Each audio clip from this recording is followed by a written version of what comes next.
Canada is a country of immigrants. One of the reasons why Canada has consistently been able to invite young and trained professionals is because to be able to fill the workforce. It's only permanent residents and citizens who don't have to apply for work permit. For you to be able to qualify to renew your PR card for the next 5 years, you must demonstrate or you must be able to have lived in Canada for 730 days, which is about the 2 years of the 5 years that you have your permanent resident.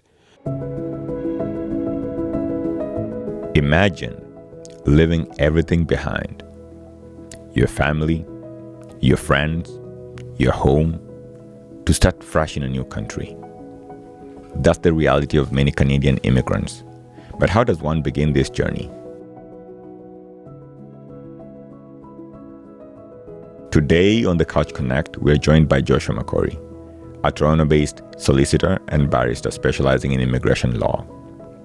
He's here to break down immigration pathways to Canada, navigating deportation, and what it takes to become an internationally trained lawyer. Listen in. The small things that I see in the people that I help. You see the smile that I put on people's faces.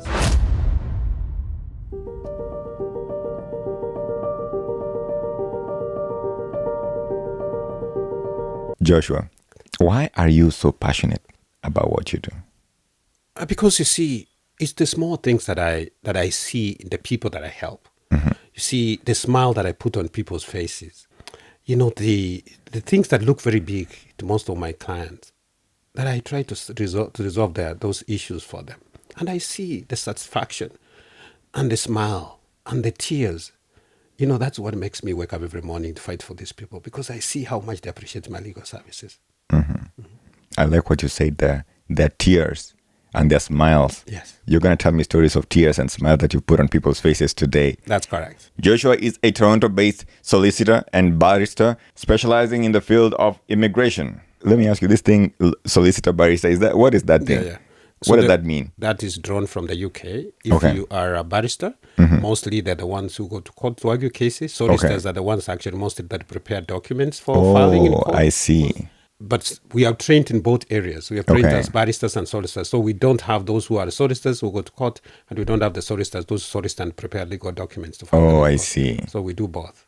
Yeah, I've never understood what that meant. Thank you for enlightening me today. Yeah, thank you. You know, this is Black History Month, and we're highlighting the Black professionals that we have in various fields in this month. And we're very happy that you accepted to sit on this couch with me today and chat about, these few things. Thank you so much, yes. Folks, if you're new to this show, this is the Couch Connect. Over here, I get to hang out with, nice people like Joshua, and we talk about the science and art in everyday life experiences.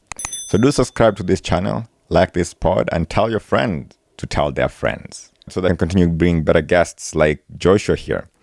Joshua, I have a couple of questions today, and today's discussion is going to be generally about immigration. It's going to be about, how to become a lawyer in Canada. It's going to be about, sad and good cases on immigration. So maybe deportation will also feature in there. But just to start us off, is it possible to mention the common pathways for immigrating to Canada? That's correct, Joab. There are very many ways that, people come to Canada. Canada is a country of immigrants. So Canada is built with immigrants. We have those who come to Canada on a temporal visitor's visa called TRVs. And we do have people coming to Canada as students, international students, because Canada welcomes very many international students who come to study in the Canadian universities. We also have people coming under the sponsorship programs. Sponsorship programs are programs where families sponsor the other families to come and join them here in Canada. We do have programs, what you call the skilled worker, federal skilled worker programs, where Canada invites professionals to come who are young and trained on different fields to come and be able to work in Canada. We do have what you call the PNP, which is provincial nominee programs, where certain, provinces are given provisions to invite specific professionals to go and work in their provinces. And so they allow, that's why still the PNP is basically like the Federal Skilled Worker Program, but this is designed to address concerns within the provinces that require certain professionals to go and work there. We also have what you call the Temporary Foreign Workers Program. Temporary Foreign Workers Program, Canada, they have, fields where most Canadians are not very comfortable working in, particularly like farms. And the farmers, the immigration system has given provision for farmers to invite temporary foreign workers, those who come and work in the farms, the ones who are picking the fruits, the ones who are basically, rearing animals and milking them, those who are taking care of the chicken and all the farm produce. So basically, so this temporary foreign workers program brings also foreigners to come and work in Canada under that program that I've mentioned about the temporary foreign workers program. We do have also work permit-based program where people come to work in Canada, they apply and they get work permits and they come and work as workers. And we also have what you call the LMIAs. There are people come for labor market impact assessment programs where people get LMIAs and they get jobs and they come. And there are many other ways that people come. But, specifically those are the few that I will mention, and we'll be able to delve into more of those other programs as we move on. Yeah, this is beautiful. I've learned so much. I didn't know there's so many programs that that allow people to come to Canada. I only thought that it's probably, you come here to work, or you come here as a student, or you come here as a family sponsorship. And man, I'm realizing there's so many of them. That's correct, yes. You started off by mentioning that Canada is a country of immigrants. I just want to understand, sort of get a picture. How does immigration contribute to Canada's economy and the workforce in Canada? Thank you for that question. As I'd indicated, that Canada is a country of immigrants. Mm-hmm. One of the reasons why Canada has consistently been able to invite young and trained professionals is because to be able to fill the workforce. There are a lot of Canadians who are reaching the age of retirement. Yeah. And we realize that, Canada is big in terms of the land size. In fact, it's bigger than even the U.S. But we realize that there are certain fields, there are certain areas that we do not have very many people working there. And so now that's why Canada is very deliberate in trying to invite people, professionals in all areas, IT, those who are doctors, lawyers, accountants, even those working in the aviation industry. So they do have, in fact, and I want to tell you, you may be surprised by this, what I'm going to say. When we talk about professionals, people think that it's only those who have gone to universities, they have done degrees and all that. We also have professionals. People come under the category of professionals. We have what you call the trades, those who come on the trades. In fact, there is a time that I think Alberta was looking for welders. Mm-hmm. People who are who are welders. There are people who are working, people like plumbers, and all other areas. So these people, they are also coming through the stream of professionals, mm-hmm. because of their areas of expertise. So Canada, as I've said, it continues to require, because it's a need for the workforce. And I think sometimes when you walk around, you see these people advertise that they are looking for workers. Yeah. They're looking for people to fill the position that they have. Mm-hmm. And they may not necessarily be available within the country. Within Canada, yeah. Yeah, so that's why now the immigration system has always been open to invite people to come and fill those positions. Okay. And that's what has enriched the diversity and the culture. Canada, mm-hmm. is very diverse. Yeah. It's very diverse and very inclusive, mm-hmm. Despite the fact that we're diverse. But the diversity does not divide us. It mm-hmm. brings us together and makes us one. And I think that's what makes Canada a great country too. You can walk down the street and you can literally, meet somebody from, South Africa, from Nigeria, from India, from, all over the world. And you can also get to learn these different cultures. And that's correct. And that enriches the Canadian, society. Yeah. Mm. So let's go down this, individual programs or pathways that you introduced me to, mm-hmm. and, talk about them a little bit. Let's start with the student pathway. Yes. So how did that work like?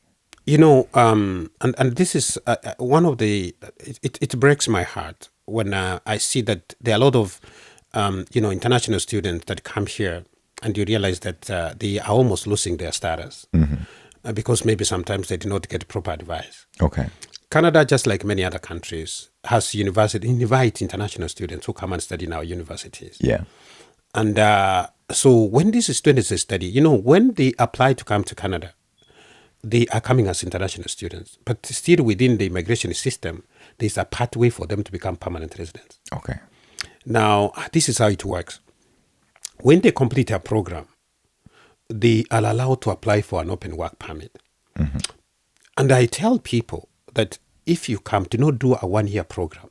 Because if you do a 1-year program, even if it's a postgraduate diploma, that 1-year program will give you a 1-year open work permit, a postgraduate 1-year open work permit. For you to be able to go through the pathway to become a permanent resident, you need at least to have what you call the 1-year in Canada experience class. Experience class that at least you need to work in Canada for 1 year to have that experience that will allow you now to submit your application through the portal for you to become a permanent resident. By the time that you are finishing the 1 year, which is a requirement for your work experience, you will have realized that you're out of status because that 1 year that you were given for your open work permit has expired. Yeah. And one thing a lot of people do not understand, that the postgraduate open work permit is only issued once. So when you apply for it, even if it's 1 year, even if it's 2 years, even if it's 3 years, you cannot renew it even if you go back to school. Oh. So if you finish your 1-year program, your 3-year program, whatever, you get your postgraduate work permit, and you've worked for a year or 2 or 3, and you decide, what, I'm going to go back to school and get another postgraduate work permit. So no, you cannot get issued another work it's permit. only issued once. Okay. So even if you go back to school, then you cannot benefit unless you look for other pathways. You cannot benefit from a postgraduate work, which is also a pathway for you to get your PR as an international student. Yeah. So I tell people, if you've come, for example, a lot of people get admissions to come and study for 1 year, but you can still apply for another 1 year to do at least a minimum of 2 year work, years of study. Yeah. So then, if you have 2 years, then you are likely to get a 3-year open work permit. So the 3-year open work permit gives you more time. So even if you work for 1 year, you still have 2 years left for you to go around your PR.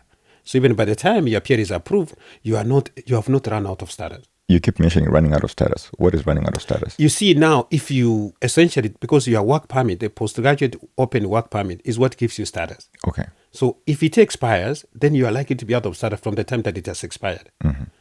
Well, you may decide to go back to school to maintain your status or apply for what we call a temporary resident permit to give you status.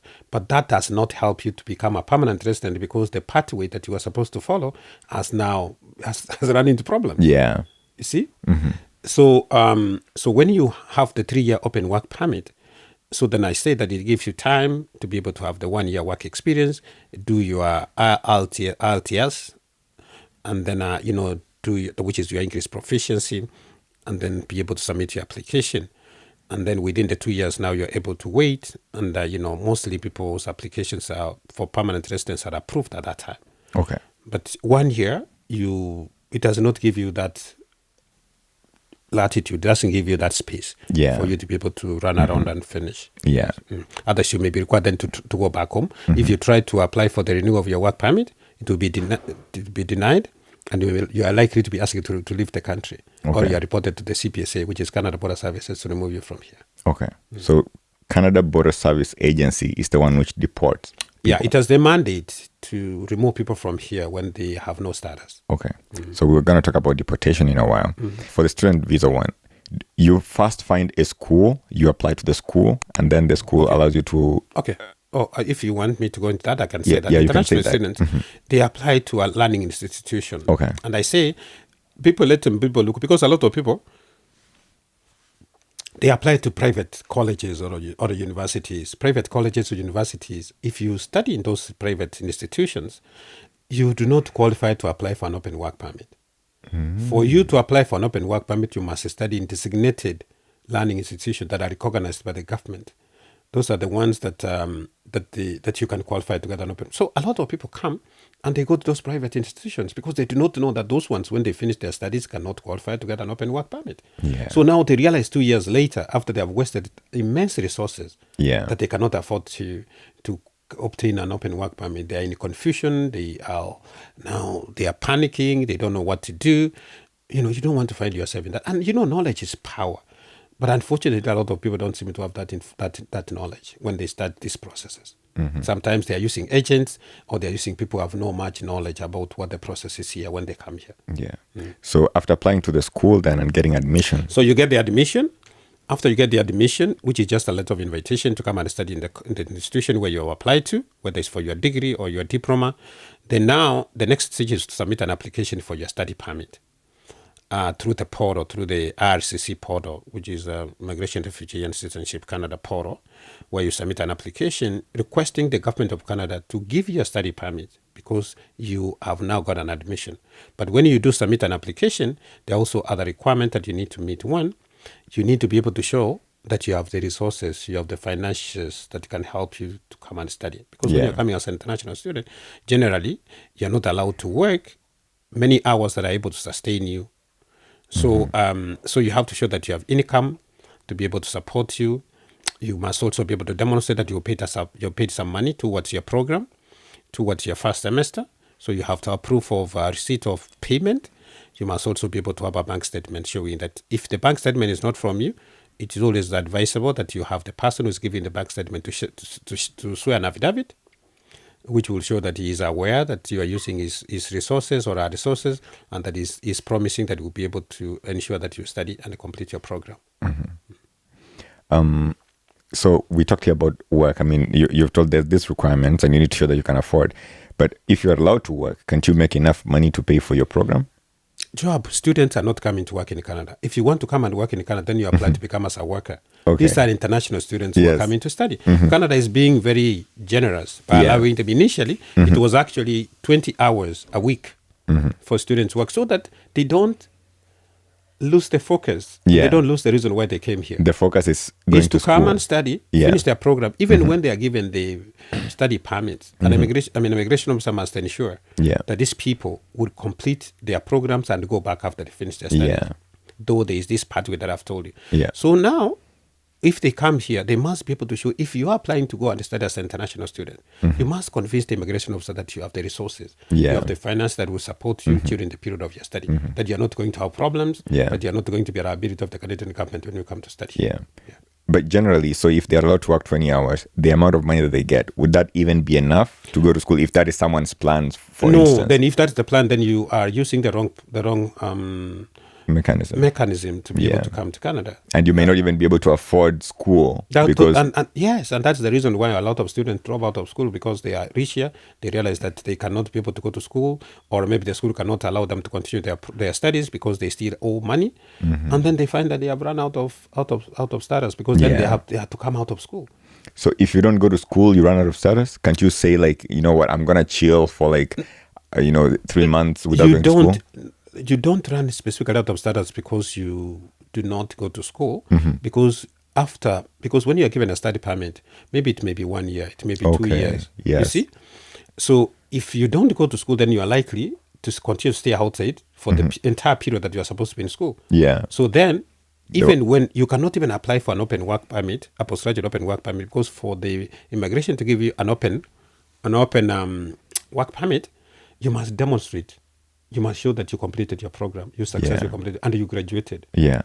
What do you have? You have nothing. You have nothing to show for that. Yeah, it makes sense. So if you want to come to work, then you can apply for the pathway of working. That's correct. You come as a worker. So let's talk about that. So there are many. Canada, again, as I said, employers are looking for people to fill positions within their workforce, or within their companies. But, they put it out on, if you go to Indeed, and most of these are the websites where people advertise, job link and all that, you realize that a lot of people have submitted, a lot of companies or employers have submitted applications or advertisements wanting to hire people to work in their companies. But you realize they are not able to get people. So when they do, a lot of people from outside Canada can access also these websites, and they see that they have the qualifications. So what they do, they submit their resumes. And if the employer finds that they have what it takes for them to be hired, they would conduct an interview. And after that, then they would apply for them for work permits for them to come. But most of these work permits are employer-specific work permits. They are not open work permits. The only Okay. work permit that you have to come and work for that specific employer that has applied for you to come as an employee. Okay. So do you need a letter of employment in order for you to apply to come as a worker? Well, under the what I said, under the websites, people can go, like, people have access to some of these websites. Yeah. When they see, they write a letter of the interest to apply for that job. Yeah. So, and obviously that will be received, because when an employer posts an advertisement for employment, they put all their details where Yeah. the resumes are supposed to be sent. So they review them. Yeah. And if they realize that you qualify, then they can invite you to to come and work here as a worker. So they can apply. They can either apply for you to the immigration for them to issue a work permit. It's just like a lot of people who come to work, because like the conference, the SDA conference, there's a lot of pastors who come and work here. Most of those pastors are hired to come and work as they have employer-specific work permits, Yes. and they're working for the conference because they're employees of the conference. Yes. Yeah. Okay. So let's say that I'm an engineer by profession, and I am based in Dubai, for instance. And I have seen this job that's been advertised in Canada. I have applied to the job, and they've sent me a letter saying that, we are happy to employ you.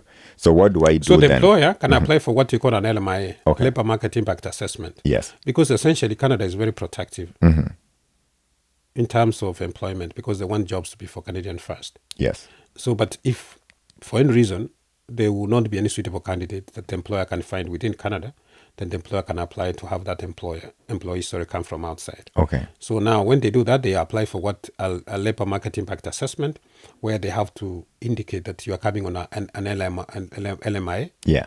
as an employee who comes, and the reason why, and there are jobs that are not LMI exempt, but this one, they apply for you, and then when you come, you are now coming to work for that specific employer. Yeah. Yeah, but they are called LMI. So immigration must be able to assess and see whether indeed they weren't any suitable people within Canada that would have filled that position. Yeah. And so immigration would go out and assess if there's prospective, or does Employer, the they can even ask the employer to send the resumes for the other employees who submitted applications. And again, Yeah. they must also be able to see whether the advertisement that you put out there was able to reach all people, including the marginalized, Yes. like the youth. Yeah. So they have to see that when you submit an advert, it must either, if it's indeed, what is the population, what the people that can access this. Yeah. We have the youth, we have the marginalized, we have. So you must be able to find other websites which you advertise in other websites that are likely to reach out to a large number, so that you don't say that you don't get people, even when actually a lot of people did not know about the existence of this job. Yeah. And so once then I apply for, I get my work permit, I will come here, I will work. Yeah. So And you then- work, and then after, if you work, depending on the work permit, so after maybe 3 years, or when you work, then you can now apply for your PR. Okay. It's just like in nannies, people are coming like nannies. Okay. So nannies also come under this program. Yeah, so nannies also, nannies, because basically you advertise, you're looking for someone to come and work for you, and then they get you LMIAs, and they come and work for you, and after 2 years, consistently, because then you have to pay, they have to file their taxes, you have Yeah. to pay them, and then after that they can apply to become permanent resident. Okay. Yeah. And so, for example, I have a daughter, and sometimes it's hard to take care of her by me and my wife. So we can basically advertise and find a nanny from anywhere in the world. Anywhere, yeah, either come within and- Canada or from outside. Yeah. Who can come and take care of your daughter, and then obviously you must also be able to show that you have the income to pay that, because some of these nannies you have to pay the minimum wage. Yeah. Well, you can pay them more, but at least you must pay them the wages that are commensurate with what Canada will pay anybody who works in such a position. Yeah. And so the government first has to evaluate me and see whether I can afford to pay Yeah, this but because nanny you who's have coming. your letter of employment, and Yeah. to show that you have income. Yeah. Because Okay. you can't bring somebody and they have to see that do you have the ability to pay this person. And so once this person has worked, then for a couple of years, then they are eligible to apply, for PR. for the PR. Okay, so we also talked about the temporary foreign worker, the one who pick fruits. So it will be the same thing, or do they have a similar pathway? Unfortunately, under the temporary foreign workers program, it usually doesn't have a very clear pathway to become PR. But these are just foreign workers who are brought to come and help. And after the expire of the period within which they are supposed to be in Canada, they're required to travel back. Okay. It doesn't really have a clear pathway. Yeah. But I was just mentioning as one of the ways that people come to Canada. Okay. And I of see. course, when you're here, there will be other options that you can consider. Yeah. So we also talk about the the foreign skilled worker program. That's so let's correct. talk about that. Yeah. So the federal skilled worker program is a program within the immigration system that actually they intended to bring in professionals. And when I talked about professionals, I talked about academic professionals and those professionals on trade. Yeah. The purpose is basically because Canada, I did mention that Canada is one of the many countries that has been inviting foreign workers or professionals, at least people coming to Canada to work and have their status. Yeah. And Canada has been having between 300 to 400,000 every year. So between 300 and 400,000 new foreign workers who are absorbed into the Canadian work market. Oh, I see. Yes. Yeah. So Canada invites these people, and the purpose for this basically is to continue to have constant supply of labor. Yeah. In within the Canadian society. Okay. So so they do come. So the Federal Skilled Worker Program is a program that is designed to be able to have these professionals come in. What you do is that first, before you come, you are required to submit your credentials for assessment. Okay. To World Education Services Canada. Okay. We have World Education Service US, but you go to the website. Yeah. You have the website, make the payment, and then submit your academic US transcripts. Is this what they also call WES? Is that That's the same correct. thing? That's WES, Okay. yeah. World Education Services. So Okay. you have your credentials assessed to see whether they are comparable to a similar degree in Canada. Okay. Because most Canadian degrees are 4 years. So if you have a 4-year degree, sometimes the others who have done degrees for 5 years, but at least a minimum of 4 years. So then they will assess and say that your degree is comparable to a Canadian degree. After that, then you do the test, the LTS test, which is sometimes they call IELTS, which is English as an international language. You are tested because, initially that was not a requirement. But Canada, when they were inviting professionals, they realized that a lot of professionals, they come and they cannot be able to communicate in English or in French. Yeah. So you are probably a professional from a country and you're very good at what you do, but you can't communicate with people. That's correct. Yeah. So then Canada realized that they were spending a lot of resources to retrain these professionals who are supposed to be job ready. I see. So now that's why they put that requirement that when you come here, because if you tell us that you're coming to work, then you must be able to, at least talk to people. Basically, you can be able to communicate and so that you become productive. Yeah. And so here you take the IELTS exam. Yes. And the IELTS exam will test your ability to read, write, speak. Yeah. Your writing skills, your speaking skills. Yeah. Your listening skills. So in your imagination, how good should you be in either English or French in order to to get? I think when you score grade more, because basically when you are going to submit your profile, the more you score in these areas, the more points you get. Because the Federal Skilled Worker Program is on a points form. Okay. So it's basically kind of like a competition based on the points that you have. That's correct. Because the invitation to apply to become a permanent resident is based on the cut points, depending on sometimes I know now they're almost more than 500 and above. Well, so what do they test in this point? How do you earn points? Yes, there are many areas that you earn points, and I'm going to speak about that. Okay. So one, if you studied in Canada, you get more points. But if you studied outside, people who have masters get more points than those who have undergrad degrees. Okay, so you need at least a master's to get your points up there. It's another advantage. Okay. If you have a master's, then that's another advantage. What about a PhD? That get you more? That's even more. Okay. But so you can score on the level of your academic qualification. You score points on of course, that we said about the LTS, about your speaking, your writing, and your and the listening skills. The more you score, like the overall, maybe 9, others 8, others 7, 7.5, 6 or 6.5, mostly the lowest. But if you score like you score like 6 or 6.5 overall, then you are likely those are more. That's low. Yeah. But if you go 8, 8.5, 9, then you are likely to get more points, because at the end of the day you're looking at points. Yeah. And then another area that you will be examined on is your age. Oh. So the younger you are, when you are 47 years and above, you don't earn any points. From the age of 47, you don't earn a single point on your age. You see? So the younger the people who come here, and that's why we encourage professionals to come here when they're young, because when you're young, you are in your 20s or in your 30s, early 30s, you earn more points. Because Canada is looking for young people to come and work. So when you are 47 and above, they feel like almost your productive level is going to be a bit low in terms of what you're going to do. So that's why we encourage people that the younger they are, the better. Because then you're earning a lot of points on your age. Yeah. You earn points if you have French. For example, those who are French speakers, they earn an added advantage because you're able to earn on your English proficiency and then on your French. Yeah. Your adaptability skills. How quickly can you be able to adapt? They also weigh on that, and other many areas. But at the end of the day, I'm saying you score points on those areas until now the total point that you get, including if you have a spouse, and the spouse also has to do the same qualification. Yeah, the same assessment. Okay, I see. Yeah, and then if you have a spouse, then there's a likelihood that the spouse can give you more points, or the spouse may make you lose points. So do you have to indicate that you have a spouse then? No, we have a tool which is an assessment tool. Before we create a portal, we put all your qualifications under that tool to see how many points have you likely to score if we submit a profile. Yeah. So if we see that when you score more when you're alone as opposed to when you have your spouse, then we would, maybe you will be the principal applicant, or sometimes you may you may submit an application first.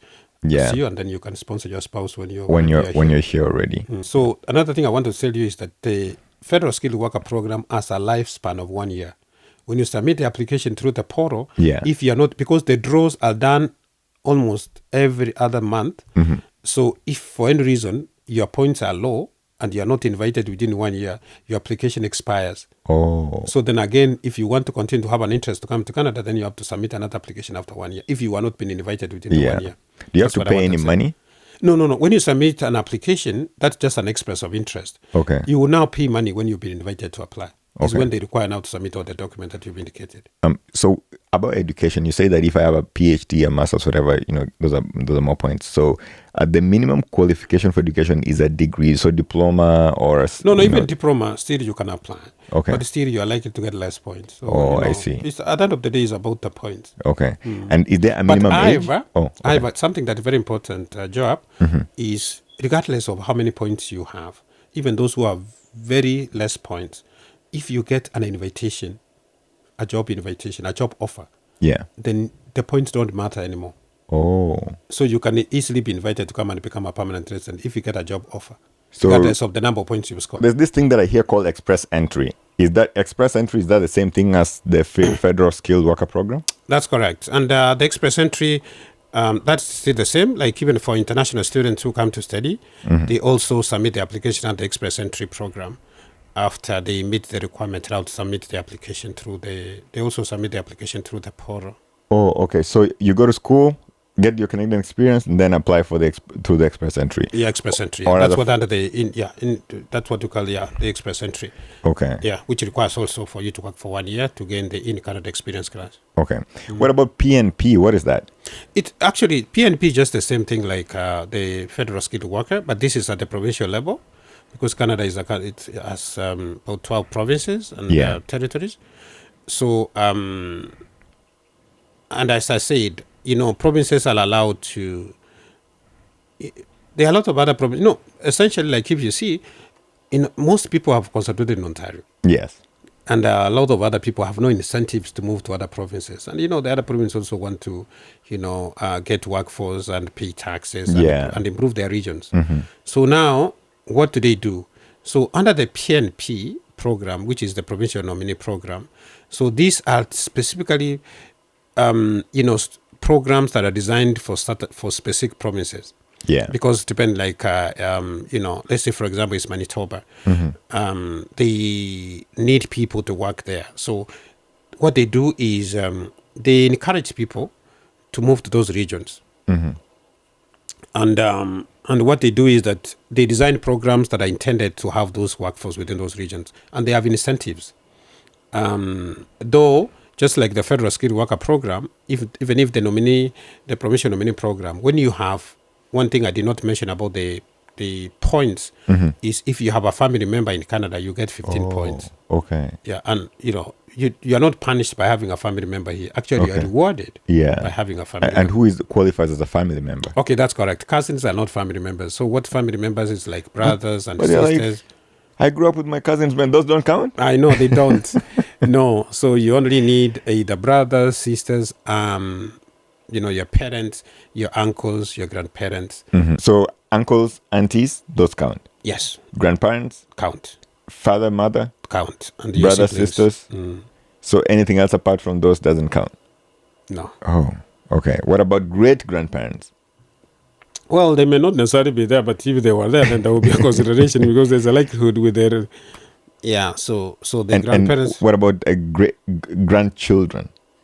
Yeah, for grandchildren, if they're the grandparents, then those becomes grandchildren. Okay, so grandchildren, but in any case, you'll be over 47 by this time, so that may not really count. Obviously, your points, unless you have a job offer. Okay. All right. So if you have a job offer, even after 47, then you're invited to apply. Federal provincial, Okay. When you have somebody to invite you, the age, because essentially even that age is about points. Yeah. Because then when you're 47, you get 1 point. After 47, then you don't get nothing. Okay. And so you're invited to apply for permanent resident. That's correct. Residence. That's correct. All right. So let's talk about, there's another one you mentioned here, the family sponsorship. That's correct. For example, like when people come here, let's say, for example, they have come as federal skilled worker program, maybe they have come alone, or people come as asylum seekers, they come and get their status, but their families are not here. Or people go and get married, including Canadians who go and get married from people from outside Canada, and they want to bring their family here. So those are the sponsorship programs. In fact, we also have sponsorship programs even for families that are, what we call refugees who have fled their countries, but they are not in Canada. They have been identified with the United Nations Refugee, organization, and they have been identified as refugees and have been given credentials and documentation to show that they are refugees. So families or institutions can sponsor them to come to Canada. Okay. Like, for example, we have the Group 5. Group 5 is where 5 people come together. They bring their resources together and sponsor people who are considered as refugees. Yeah. And they come and they get their papers. Oh, I see. There are also people like, you remember I think it was Syria, where we had almost 25,000 refugees who came to Canada. Yeah. And they were given papers. So also churches and institutions can also come together and sponsor people who are refugees, but who are, in other countries, who have run from their countries of origin, or the countries where they're facing persecution, and now they are sheltered or they are kept in camps. Yeah. So people can go out there and do what? Identify a couple and bring them over. And process for them. And even the UNHCR can also identify and process and say Canada wants around 200 people, and they can say go to Canada. US, they go to US, go to UK, go to Australia. So they also have those programs which are still, recognized by the government. Okay, I see. So who qualifies as a family member for sponsorship? Because I realized that this family is it's a big issue. Yes, yes, you're right. So, families, you can bring your spouses, you can bring your children. But you see, children also, for somebody to be considered as a dependent, it must be 22 years and below. Anybody who's above 22 years may not be considered as a spouse, as a dependent. Oh. And unless the only exception is whether these people have a medical condition that they have been able to depend on you, that they cannot be able to live on their own. Okay. And you must be able to meet that threshold. Yeah. So if this age is a big thing, man. It's a big thing. But so a spouse, there is no age limit. Okay, so if you're over 47 as a spouse, you're still fine? Yeah. As a spouse has no age limit. Even over 22 is fine? Yes. So I'm realizing that Canada has very specific requirements for this age, but you may not be able to answer this, but why is age so important, especially for, sponsoring this kid? So my children who are over the age of 22, why can't I sponsor them? You see, even when you want to adopt a child, because even you can sponsor even adopted children. Yeah. But you see, generally, somebody who is above 18 years is an adult. Even you cannot adopt a child who is above 18 years. Yes. even Canada is very generous to have increased the age to 22, yeah. Which is actually 21 years and about 11 months and some days. Because the moment you hit 22, then you are. Yeah. So it has to be below 22. So they have increased that at least still, even the age of 22, they are still considered that somebody who is a dependent can still do what? Can come. Otherwise, those ones are adults, they're able to take care of themselves, they are able to, live on their own and support themselves, they are no longer children. So that's why that, instead of 18 years, they increased it for 4 more years to 22, and at least 21 years and 11 months. Okay. So when you're talking about this age, one thing that I've been thinking about is if you apply for it to sponsor a dependent child and you apply for them, let's say when they are 21 years, and this process probably takes some time. Okay. So what will happen? That's a good question. Yeah. The lock-in date is what matters. What is that? What does that mean? When immigration received the application, whether at that time, and they acknowledge that they have received the application, at that time is the lock-in date. That's the lock-in date. So which means it doesn't matter where he comes, when he goes, he's 47 years. But again, the application is being processed, so they expect you after the application has been approved, you're given like 6 months to come to Canada. If not, then you have to restart the application again. Okay. So when you are here as a permanent resident, do you have to meet any conditions to continue staying here as a permanent resident? Or once you're here, that's fine. You don't need to do anything. You don't need to apply for a work permit, study permit. That's correct, because it's only permanent residents and citizens who don't have to apply for work permit. The only thing that you need to do, the permanent resident or a permanent resident card has a lifespan of 5 years. Okay. So essentially, if you don't become a citizen within 5 years, then you are required to renew it. Okay. I see. And there's something I want to tell you that is very interesting. So even if you don't renew, it's not, so long as you don't leave the country. Yeah. That does not invalidate your status. But here's the tricky part of it. We always encourage people that when you're a permanent resident and you qualify to become a citizen, please apply and become a citizen as quickly as possible. There are a number of reasons why I'm saying that. One, if for any reason you live out of this country and you stay outside of the country for more than 730 days, because for you to be able to qualify to renew your PR card for the next 5 years, you must demonstrate, or you must be able to have lived in Canada for 730 days, which is about the 2 years of the 5 years that you have your permanent resident. If for any reason you travel outside, then, and you are not able to meet the residency requirement, which is the 730 days, if you submit your application to renew your PR card, it will be denied and you may lose your PR card. Oh. So once you're a PR, you can't just leave and go anywhere and stay there forever and say, but because then you lose your permanent resident card. Okay. Because for you there is a residency requirement. Underline the word residency requirement. You must be able to demonstrate that you've been a resident of Canada for 730 days out of the 5 years that you're a permanent resident. Yeah. If you don't, then I advise people, if for any reason you've stayed outside for more than the 730 days, when you come back, to not submit an application to renew your PR. Wait until you accumulate enough days for you to submit. Otherwise, you lose your PR card. They will not renew, and you'll be subjected. They will initiate an application to show cause why your PR card cannot be cancelled. So, are there any advantages to becoming a citizen apart from the fact that when you leave, you can come? Yes. No. Yeah, there are a lot. One, when you're a permanent resident, you don't vote. You may have all the rights, but you cannot vote as a permanent resident.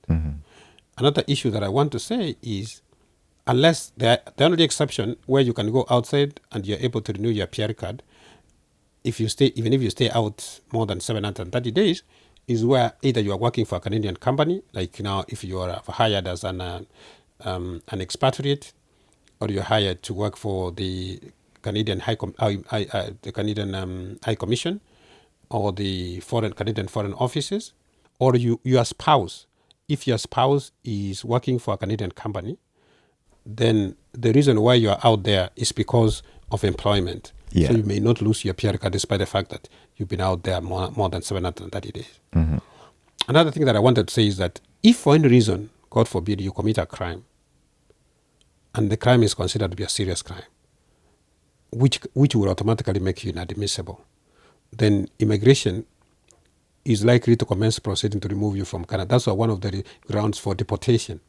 Because you see, when you commit such a serious offense, Canada has to balance the interest of the Canadian citizens in terms of their safety and your interest to remain in Canada as a permanent resident. Yeah. You see? So you are likely to lose your PR card because you are likely to be deported. Another thing that when you are a permanent resident, if for any reason you got your papers through as an asylum seeker and you travel to your country of origin or the country where you alleged persecution and you stay there for some time, even traveling alone, because when you come back at the port of entry, if they see that you travel to the country that you allege that you faced persecution, they are likely to question you and put some notes on your file that you travel to the country that you allege that you were facing persecution. So it looks like the fear that you had no longer exists. So why should you keep our PR card? You should go back to your country now. That's correct. And a lot of people have lost that. A lot of people have lost their PR card because of that. And of course, so now the advantage of becoming a citizen, one, you can travel outside and and you don't have to fear coming back. Yeah. To maintain your status. You can vote. And of course also in terms if there is any reason that you face any criminal charges that are likely to make you inadmissible, your case can be tried in Canada without any fear of being deported. Okay. So let's say you have committed a crime that wasn't very bad and you go to prison. Does that make you lose your status too? So and here I'm saying something like maybe you were negligent at work or something. No. Negligent at work. Those are not. Though, if you're a permanent resident and you are sentenced, if you for any reason you commit a crime and you're sentenced to more than 6 months, you have no right of appeal. So you are likely to be removed without an appeal. But if you are sentenced to less than 6 months, then you may have a right to appeal. Okay. Yeah, you may have a right to appeal, and of course you have an opportunity to bring your humanitarian and compassionate ground. Yeah. But any sentence more than 6 months, you will be removed without any right to appeal. So we talked about this deportation. So what makes people become deported, or apart from going to jail? Yes, going to jail. Immigration offenses or in courts and immigration violations are not criminal per se. Because if it's a criminal offense, then you face the criminal justice system. Yes. So, but if the reason why mostly people are removed from Canada, particularly if I have to confine myself within the immigration system, is one, somebody comes here as a refugee claimant or an asylum seeker. Yeah. Normally, when you come, you are alleging that you cannot go back to your country of origin, or at least to the country where you are alleging persecution. Yeah. Then you are given an opportunity to appear before a hearing. Yeah. To be able to demonstrate to the Canadian government that indeed you cannot go back because you are likely to face persecution, or your life will be in danger. And because of that, immigration is not convinced that you are a person in need of protection, or you are a confessional refugee, or a person in need of protection. A confessional refugee is considered as a confessional refugee within the 5 grounds of the confessional grounds, 5 of them. Either you belong to a social group, like people who are saying that they are facing persecution because they are members of the LGBTQ community, or they are facing persecution because of domestic violence or gender-based violence. So those falls within the conventional grounds. Yeah.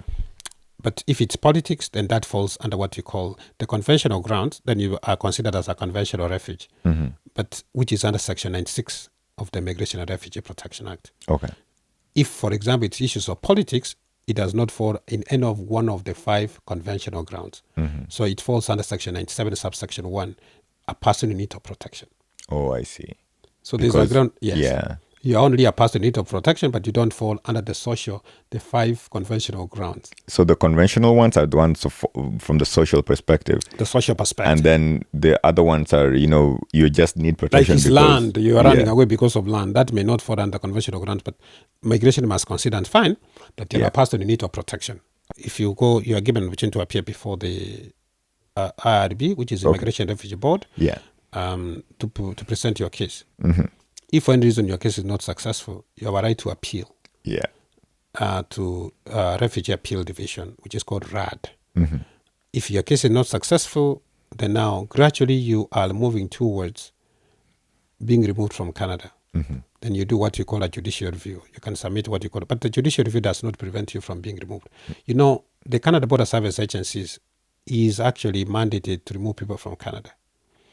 Now, if your appeal is not successful, because the appeal is only at the stage that you cannot be able to be removed.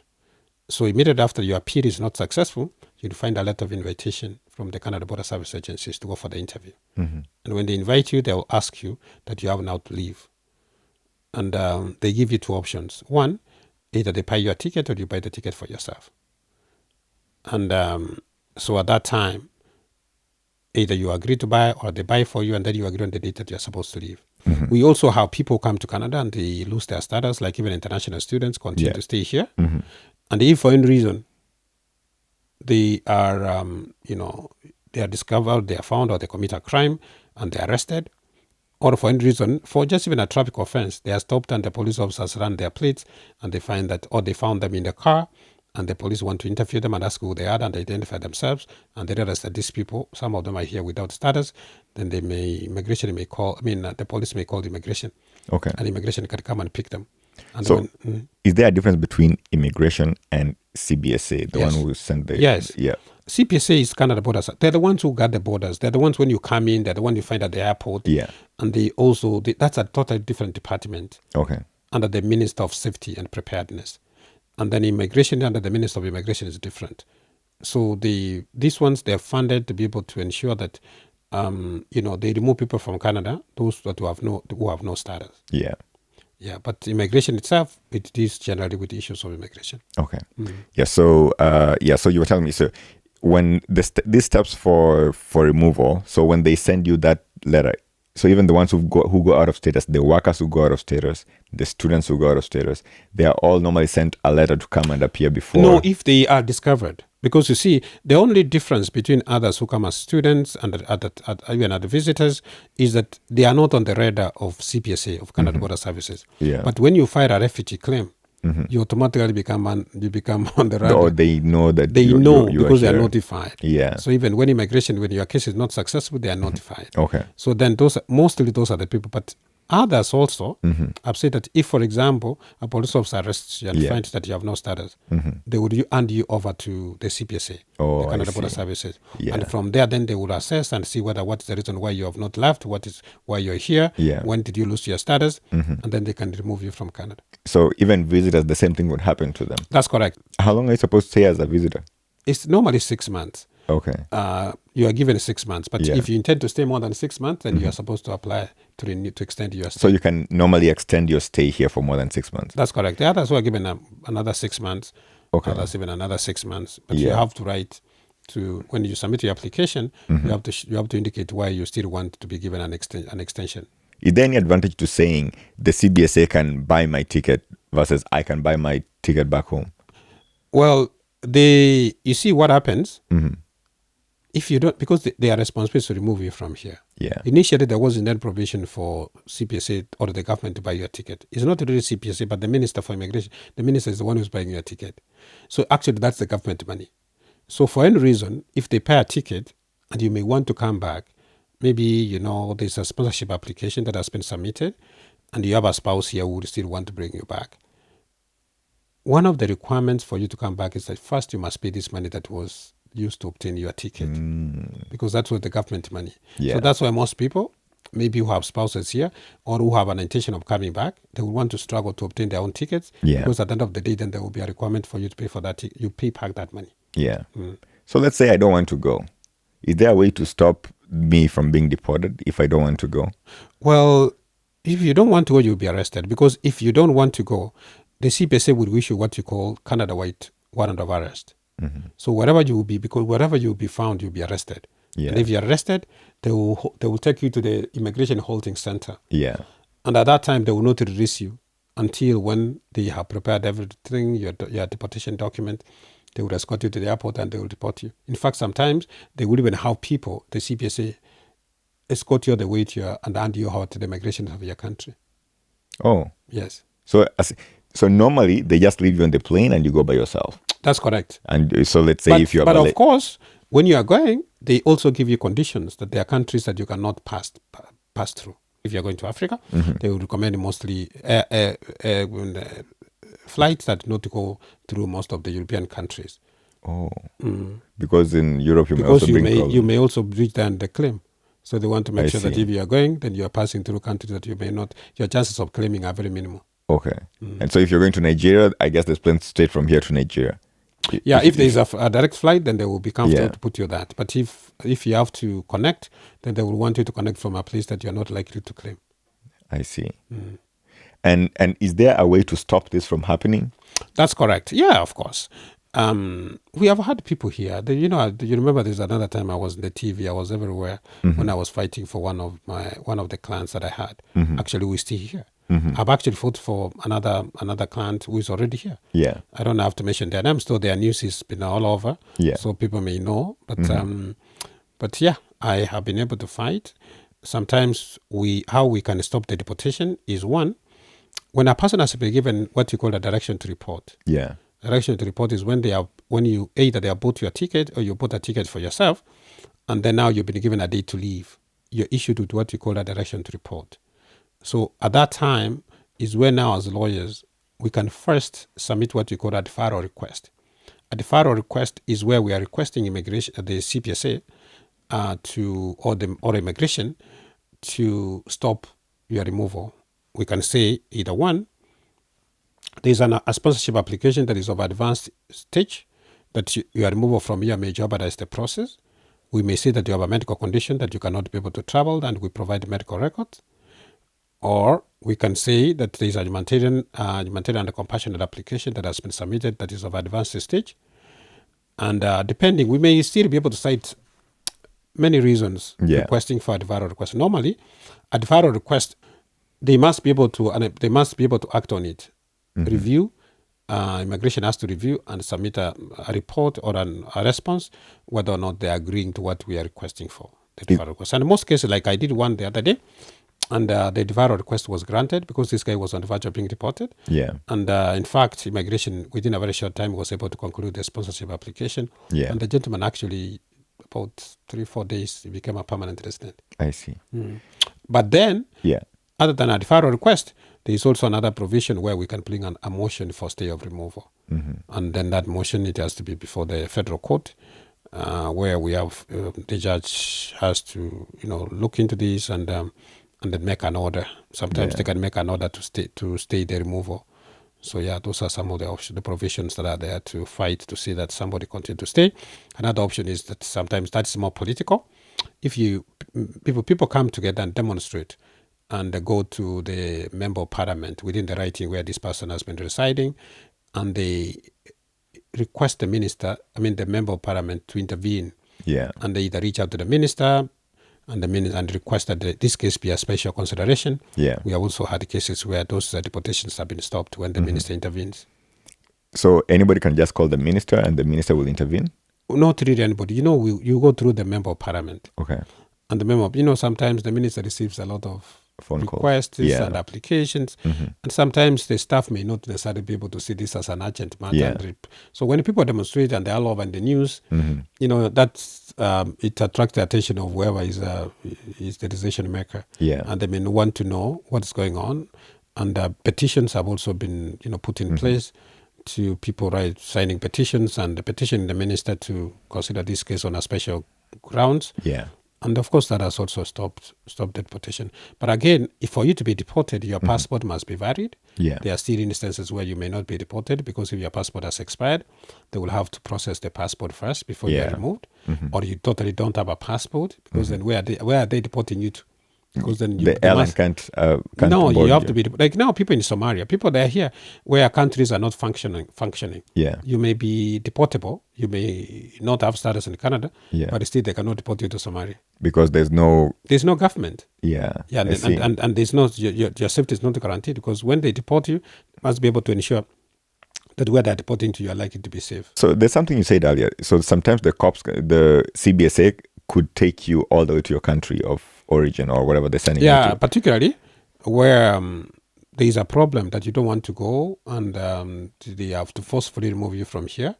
Because you see, sometimes they want to ensure that when you're in the aircraft, sometimes aircrafts may refuse to take people like you because you're a security risk. Yeah.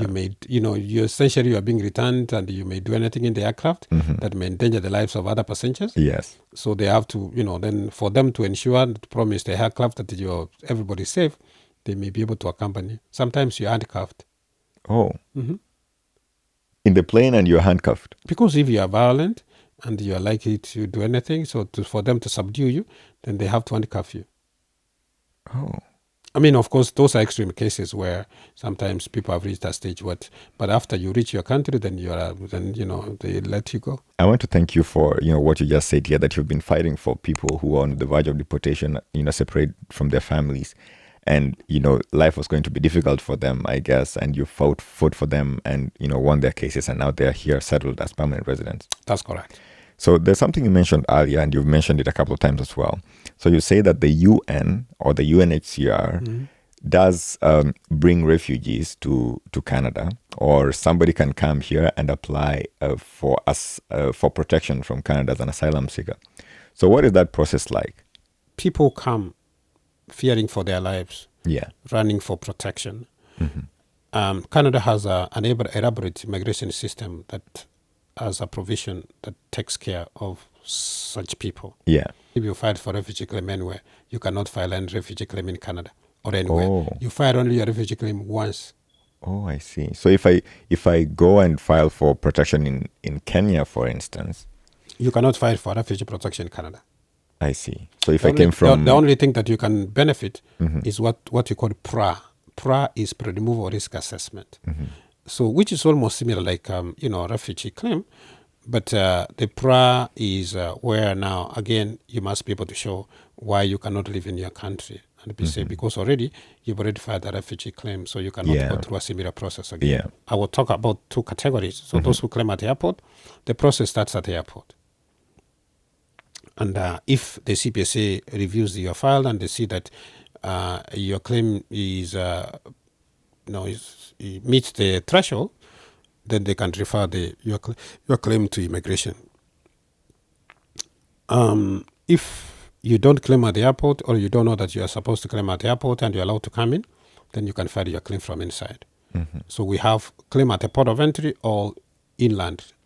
So the inland, you may be able to go to a lawyer. The lawyer can help you to fill the forms and then submit a claim on your behalf. When the claim is submitted and you meet all the requirements, those who submit from inside, basically sometimes they are with their passports. They may be given an interview to take their passports and get other additional immigration papers like the brown paper and all the other papers. And so those who claim at the airport may have had the opportunity to have all those papers processed for them at the airport. But either way, when everything has been completed, you've written your narrative, you've filled out the forms, then now later is to be given a date for your hearing. Okay. Where now you also have an opportunity to tell your story. But before that, you may have to submit your personal evidence, which you submit 10 days before your hearing. Yeah. The personal evidence is in support of your claim. Like, for example, if you said you went to high school, then you bring your academic documents. If you say you were working somewhere before you came here, then you bring letters of employment. If it's about that you have children, you bring your birth certificate. If it's about people who helped you when you were running away, they give you letters of support to show that indeed they were aware of the persecution and the challenges you faced. They also what you call the psychotherapy reports. We have here, maybe you're working here, you get a letter of employment. If you go to church, you get a letter from your pastor showing that, if you have friends here who can write letters to speak about that, who have understood about your challenges. So those are part of the personal evidence. Yeah. After that, then you have a date, time, and the place. mostly now hearings after COVID, we used to go in person, but now we are doing virtual hearings. So then, we are given the date, the time, and the link to log in. And then when we log in, then we meet the member, because in these hearings, people decide are called members. We have a member who has been designated to, to listen to this case and make a decision. And then so he asks the questions. If he's satisfied that your case is genuine and that you are credible, you're a credible witness, and then obviously you would accept your claim. So when you accept your claim, you write a decision. He may read the decision into the record, and then you will get a written decision that will be sent. And then at that time, you use that decision now to apply for your health card and apply for your PR card, including now submitting an application for your family that may not be here. Okay, I see. But if you don't succeed, that's what I said now. Subsequently, if you don't succeed, then that's now leads you to the process of being removed from here. No, so let's say you are unsafe in your home country or wherever you're coming from. Isn't it possible for these people that you're running away from to come and follow you here and harm you if they were harming you or anything like that? What offer of protection, what steps does Canada take to make sure that you are protected and you're safe? You see, well, I've never heard of that, but it may be very unlikely for people unless it's very, very political, because we have had where maybe the government followed, particularly those who are viewed as opposing the government, have been followed even to where they have run to and they have been killed. Others have been poisoned. But I think generally, Canada is safe. And Canada has put in place, measures that are not only protecting the Canadians, but protecting anybody who is here. Generally, they are very prompt. The police and the security agencies are always very alert. Whenever there's an issue. I mean, I'm not trying to say that is 100%, but they have always been, very alert and, being well trained and being able to respond to all these emergencies in a timely manner. So I would expect that would happen. And in any case, you see, if, for example, you've come here and you've indicated that somebody, the agent of your prosecution, which is on record, there is unlikely that those people may get visas to come. Because even sometimes people come and they say that they are gender-based or domestic violence, that their spouses are the ones who have been, persecuting them. Those spouses will not come to Canada. Because then already how Canada does not want to allow abusers to come here. So they may not likely to get any visas to come. So then what you're telling me is the Canada really protects you. That's correct. When you really need this protection. That's correct, yes. And I think we are thankful for that we live in a country that, offers protection to its citizens, its residents, and everybody who's here, and even the visitors who are coming, or those who are claiming protection, Canada's protection. Yes. In your many years of, this expertise that you have you experienced, I want to believe that you've experienced many mistakes that people make when applying for, anything in the immigration system, whether they are applying for a student visa or a work permit, or, they were doing some sort of asylum claim or anything like that. So if you could mention a couple of mistakes that you see people making and any advice that can give them to avoid making these mistakes. Yeah, thank you. Of course, that's true. I did indicate that knowledge is power. A lot of people, of course, make mistakes, but they are mistakes that can cost you. One, I've seen cases where, let me start with let me start even from international students. One, I did mention that international students may come and they have got admissions to private schools. That they may not generally benefit after they finish school to get their pathway into getting their PR card. Because those ones you cannot qualify to apply for an open work permit, a postgraduate open work permit. So when there is and I've seen a lot of students who come to my office and tell me that, I've wasted 2 years and I did not know that the college I went to or that was obtained for me, because they're using agents who do not understand a lot of immigration requirements here. So it's always good for parents who want to bring their children or those that want to come and study to be able to go to the right people. I know it's costly, but cheap is expensive. some of them may think that they are saving money, but it may end up being that it's going to be a costly exercise. Yeah. When at the end of the day now, an immigration officer may come in, or an immigration lawyer, who may sometimes not be able to salvage the situation because things have gone too far. Yeah. And again, also in terms of, even when students have come and they're here, and they do not have the advice that 1 year work, others, they study for 1 year, and then they apply for their postgraduate work permit. Yeah. Then they have wasted themselves because that 1 year is not enough. Yeah. And then they come to you already when they have applied. Mm-hmm. Now they don't have another option. Yeah. So you start struggling now to see what will be the way for them to remain here. Mm-hmm. Another thing that I have seen is a situation where people come, even on a visitor's visa, they remain here, they don't renew their visas, or they don't change their status. Yeah. And people coming to you after 1 year, after 2 years, after 3 years, telling you that they have no status and they want you to work a miracle. They want you to do something for them. Yeah. Sometimes you find that they've been here for those 3 years and they have not done nothing. Mm-hmm.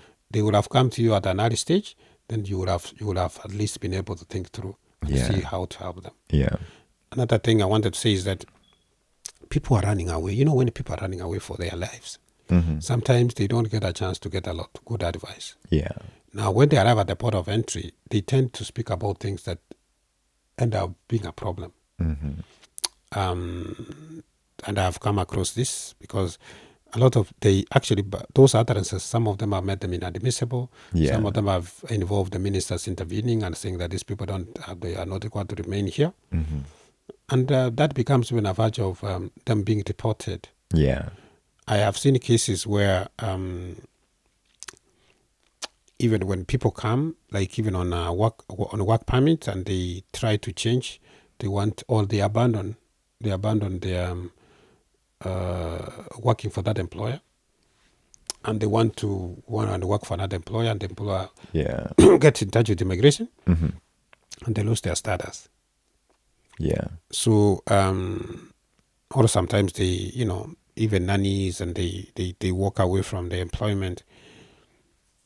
And so I see a lot of mistakes, which range from, they are unique because of the circumstances that most of these people come to the office face. Yeah.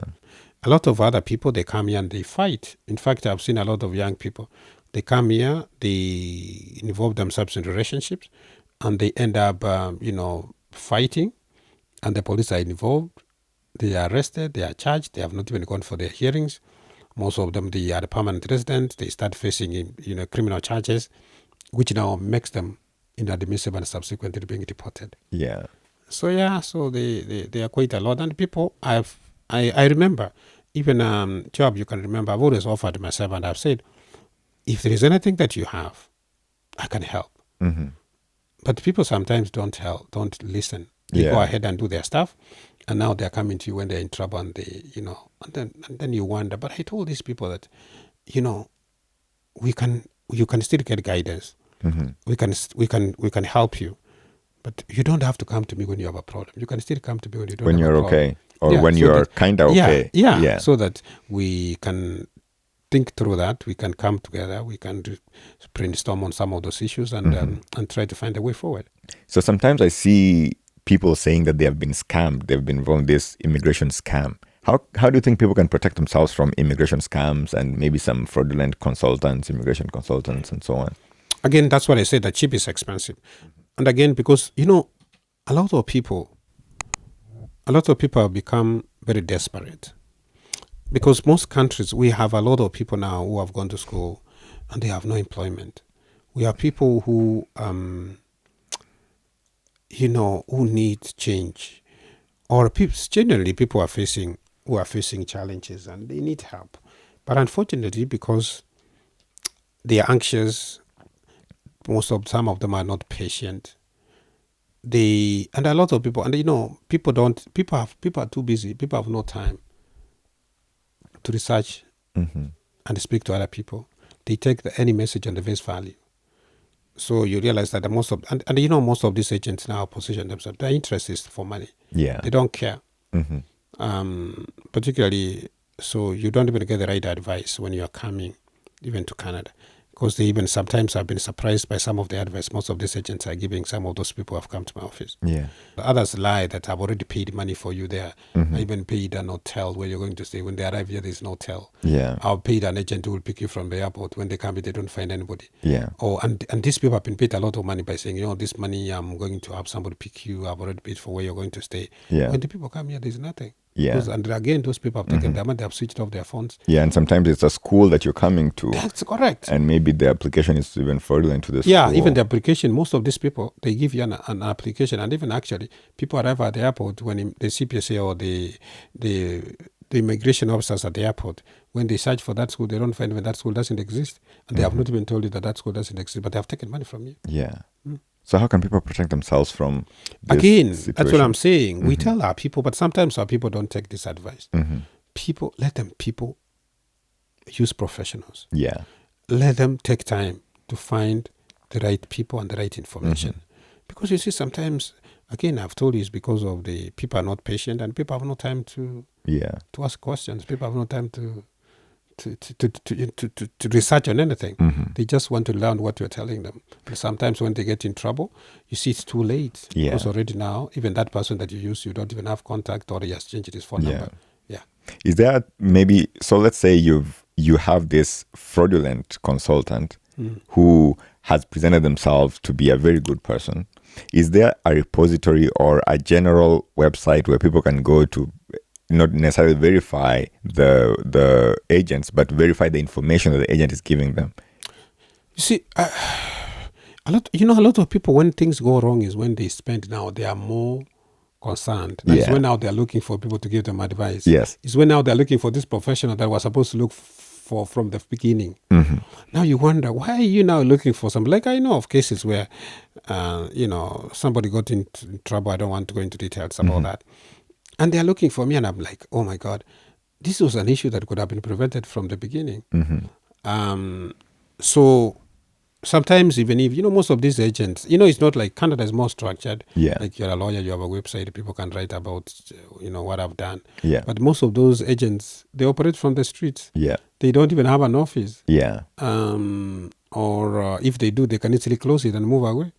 So where are you going to find them? And when you do that, how is that going to save you? How is that going to remedy this damage that has been caused? You're not going to get your money. Maybe somebody has ruined somebody's career and life. So you are left crying and being, left being wasted and feeling bad about it. But sometimes that's why I say, why do you have to wait to fight when already sometimes you can't salvage anything? Yeah. So find the information earlier on. That's correct. That's correct. Yeah, make the hay while the sun is still shining. Yes, when the sun is shining.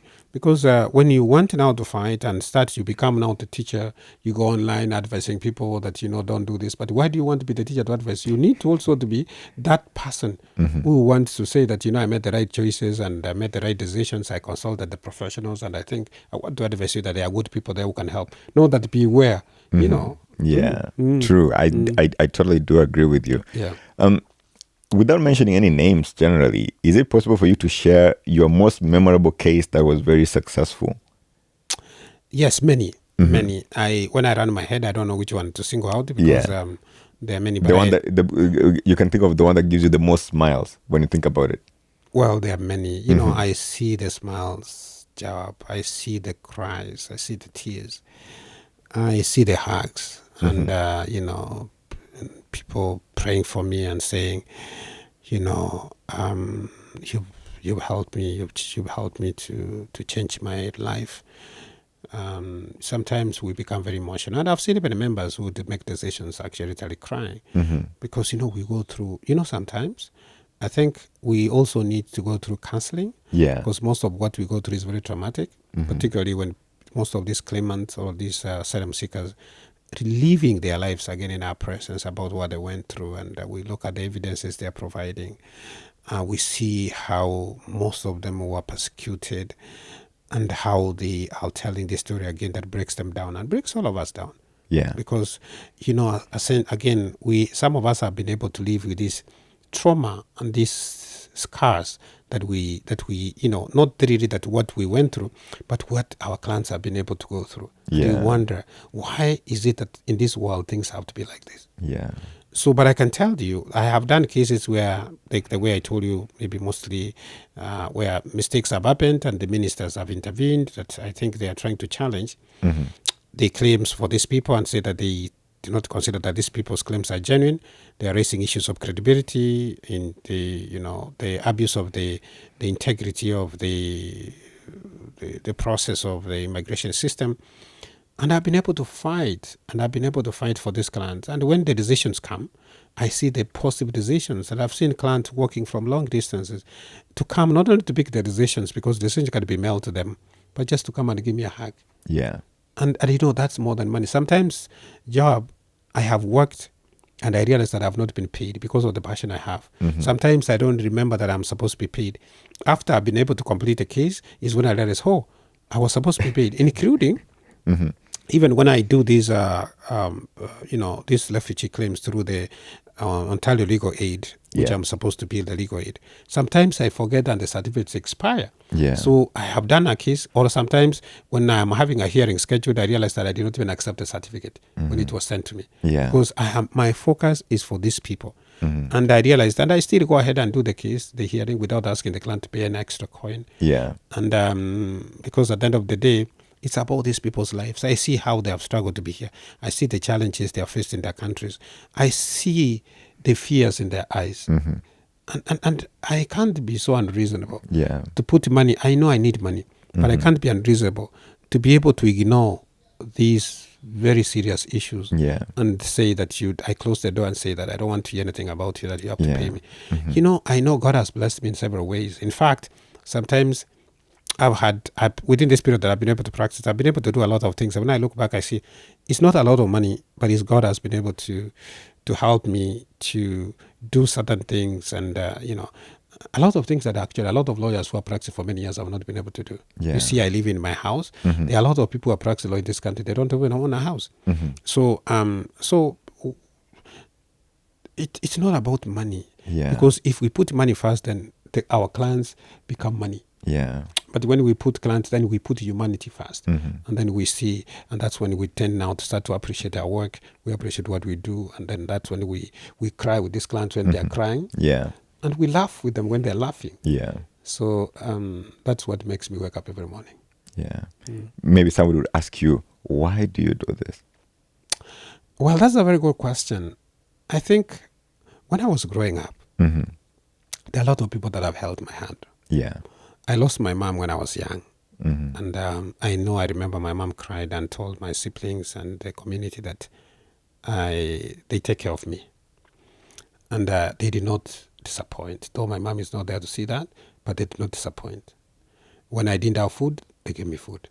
When I didn't have a place to sleep, they gave me a place to sleep. When I didn't have school fees, they paid for me. They did not have an obligation to do that. So when I grew up knowing that there are people who have held my hand. And when I will have a chance, I may not pay them, but I will do it to somebody who is in the situation that I was at that time. You'll pass it on. That's correct. And I always remind them that when I've done this, you don't have to do it to me.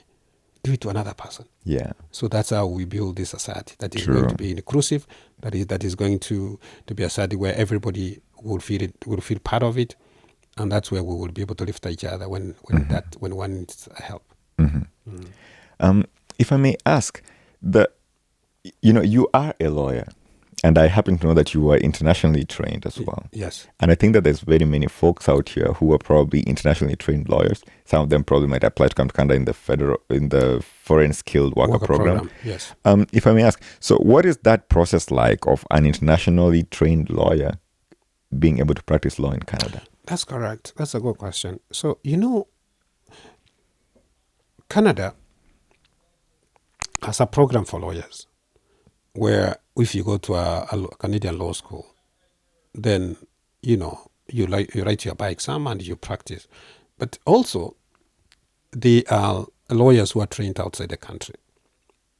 In fact, something I want to tell you that's very interesting is that even Canadians who go to study in the UK or study in Australia, or even the US or whatever, they are also considered as internationally trained lawyers, despite the fact that they're Canadians. Yeah.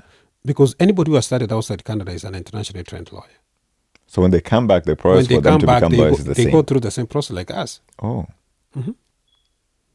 Yes. Okay. So what's that process like? Yes. So when we come, internationally trained lawyers, because you see, since we do not study in the Canadian law school, there are certain competencies that we may have not been exposed to, like the Canadian constitutional law, the Canadian criminal law, which would be able to make you a competent lawyer in this country. You may have not been exposed, despite the fact that you may have done a criminal law from another jurisdiction. The advantage is that most of us are coming from the common law jurisdiction, and Canada is a common law jurisdiction, except in Quebec, where the province of Quebec, where they have civil law. Now, for us who studied in the common law jurisdiction, like I did say that I did my degree from outside Canada, but from a common law jurisdiction. So for those lawyers, when we come to Canada, there's a body in Canada that assesses internationally trained lawyers. It's called NCA, National Committee on Accreditation. Yes. This National Committee on Accreditation, just like when people send their credentials to WACE, we also request our transcript to be sent to the National Committee on Accreditation. Yes. NCA. So after they do the assessment, after we pay a fee for the assessment, then they conduct an assessment. Then now they will send to us a letter of assessment. This letter of assessment will tell us what competences we are supposed to do for us now to have a degree that is equivalent to a Canadian law degree. I see. So one, you can either do those courses on your own because they give you a syllabus and they sell you the books to read. You can study on your own and write the NC exam, the National Committee of Accreditation exam. Or you can go to one of the law schools. So we were lucky that when we came, there was a program at the University of Toronto, which was called a program for internationally trained lawyers. So I was one of those international lawyers that was absorbed under this program. We studied there, we were trained. We had judges and other lecturers who came and taught us and spoke to us. And then from there, we wrote exams for the NCA, and I was given 5 competencies, which were core. Yeah. That anybody could have been accepted. Others I get 8, others get 10, but I was given 5. Actually, Yes. to the extent, I was given 4. Because the other one was later. I was exempted when I appealed against it because it's one of the areas that I'd been exposed to. Yeah. So I wrote the 4 exams. I finished. I was given what you call a certificate of qualification. Okay. So the certificate of qualification is what you are given from the National Committee on Accreditation, which now says that your degree is equivalent to a Canadian law degree. Then from there now, you can apply to any jurisdiction where you want to write your bar exam. If you want to write in Ontario, if you want to write in Manitoba, if you want to write in Alberta, if you want to write it in Nova Scotia, so you can now apply to that jurisdiction, and then now you write your bar exam. As you've rightly said, we write 2 exams. Exam for the barristers and exam for the solicitors. Oh. So you have to pass both. Yes. So then I passed both exams, both the barrister and the solicitor, and then I was issued with a certificate now to practice law in Ontario. But I'm also licensed to practice in Nova Scotia as well. Oh, I see. There's something I read somewhere called articling. This thing called articling, is it a requirement or It's a is it requirement. possible for somebody to be exempted No, from it's it? a requirement. Okay. It's a requirement now that a lot of lawyers, a lot of people are failing to practice because a lot of people pass exam and they have not met the requirement of articling. Yeah. So, but there is a program at the Ryerson University where now they're having, those who have qualified to, study there. Yeah. And then they now do not necessarily have to be under a lawyer. And they only have a small, I think about 3 months. Yeah. They're allowed to go to lawyers, and those lawyers are arranged from the university. Yeah. And sometimes, so they go there for a shorter period. I think it's LPP program. That also has been one of the provisions that has been provided so that many people do not stay out of practice because they do not have lawyers where they can article. Yeah. Are there any... Is it necessary to specialize? So, for example, you're an immigration lawyer and you probably do other types of law as well, because I know you do real estate law as well. And the criminal, yes. And criminal law. So do you have to specialize under one area, or you can do everything? No, you can't do everything. As lawyers, we are trained everything. Okay. everything with regard to law. So you don't have to specialize in one thing only. No, but specialization is good because you can't be a jack of all trades. Yeah. A specialization helps you to focus and be more efficient. And sometimes there are lawyers, but unless there are law firms where there are more lawyers, Yeah. then most of them are practicing in more areas like see. migration, Yeah. criminal, family. Others have civil litigation, personal injury, which is also part of the civil litigation. But and corporate, commercial law and all that. So, as internationally trained lawyers, is there a field of law that you would advise any internationally trained lawyer to more focus on, or which is easier for them to kind of focus on, or any field is okay, or is something that they can probably specialize from where they are right now as they are planning to immigrate? No, essentially most of these lawyers, international trained lawyers, were also practicing law in their jurisdictions. Yes. So they must have had areas where they were comfortable practicing in. So they can still come and practice because they will still have similar opportunities here, just like the way they had wherever they are coming from. So I cannot advise them, but I will tell them also people change because like in Kenya, there was no immigration law. Yeah. What happened is that I came, I looked, and in fact, wherever I was, where I had my principal who trained me in most of my immigration work, he actually himself told me that you are very good in immigration. When you start to practice, make immigration your major area of practice. So he advised me, and I think I listened to him, and I think I do not regret. Is there something that you know? Is there something that you know now that you wish you knew before you started the process of becoming the international trained lawyer here? Something that would have probably saved you money and time. That's correct. Sometimes you see some of us when we come and we have families. Unlike these young people who other people come and they have no families, they have no more responsibilities, I would have advised them to actually pursue this opportunity before responsibilities come their way. Yeah.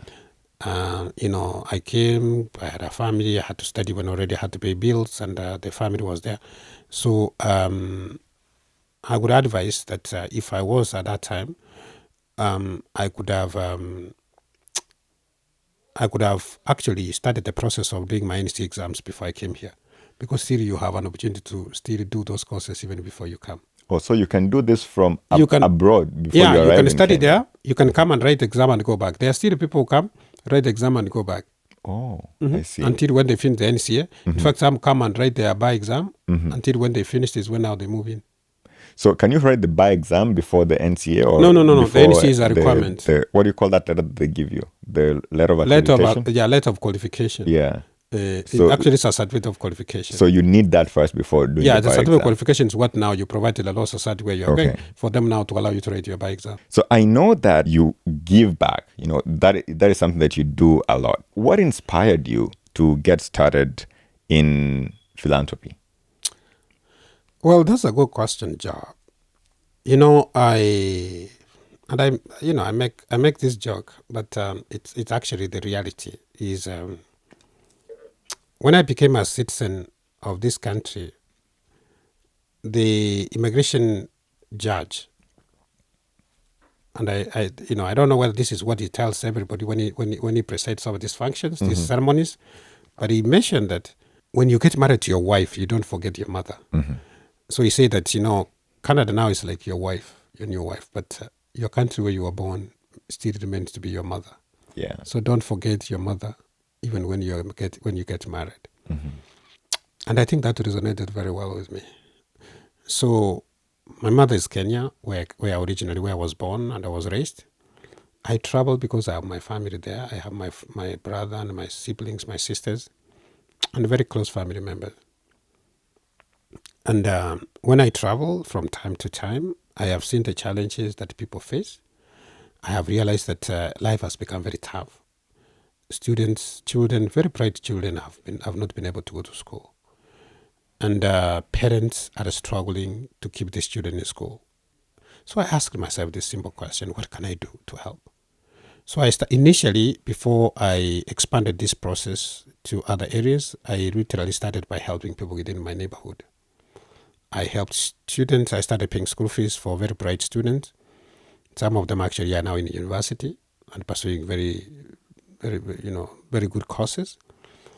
I started by paying their school fees and making sure that they are in school. I thought that, sometimes when you start something, you start in a small way, but gradually, because of how people appreciate and the impact that it's making, then you gradually start now expanding it to reach to other peoples that essentially you did not consider when you were starting this process. Mm-hmm.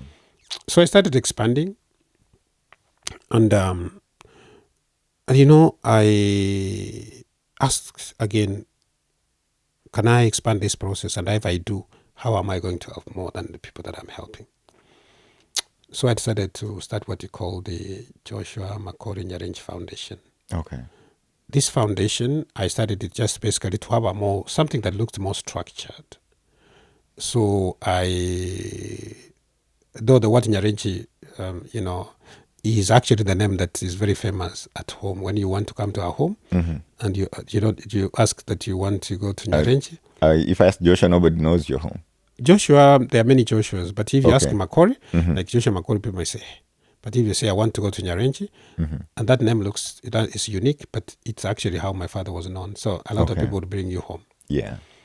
So when I started by first, I remember, by first, beyond helping the students, paying their school fees, I realized that a lot of our young girls, miss school days because of their periods. Yeah.